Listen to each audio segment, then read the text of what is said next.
అద్భుతమైనటువంటి వాతావరణం మనకు కనిపిస్తుంది. ఇట్లాంటి ముగ్గులు రంగవల్లులు ఎక్కడెక్కడనో అమ్మవారి చిలకల గుట్ట నుండి ఇదంతా మొదలవుతుంది. కాబట్టి ఇక్కడ మనం చాలా భక్తి శ్రద్ధలతో వేస్తున్నారు. మీరు నిజంగా అంత చాలా అద్భుతంగా వేస్తున్నారు. బొమ్మలు చూస్తుంటే అమ్మవారి స్వరూపమే నిజంగా కనబడుతుందా? మీ ఇంట్రెస్ట్ ఎట్లా కనిపిస్తుంది? మీకు ఎట్లా అనిపిస్తుంది?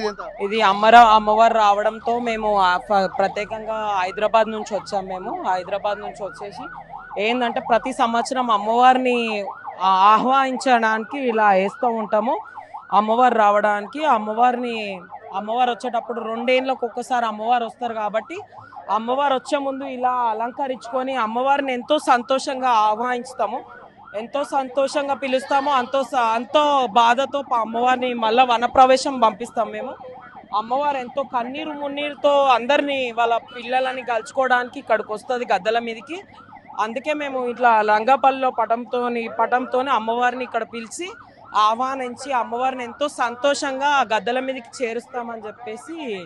ఈ ముగ్గులో ఆంతర్యం ఒక్కసారి వివరించండి మాకు. ఏమేమి వేశారు ఇందులో? ఇక్కడ సమ్మక్క సారక్క అని, ఇక్కడనేమో కింద గద్దెలు, మీదనేమో శ్రీ అంటే శ్రీశక్తి అంటే అమ్మవారు.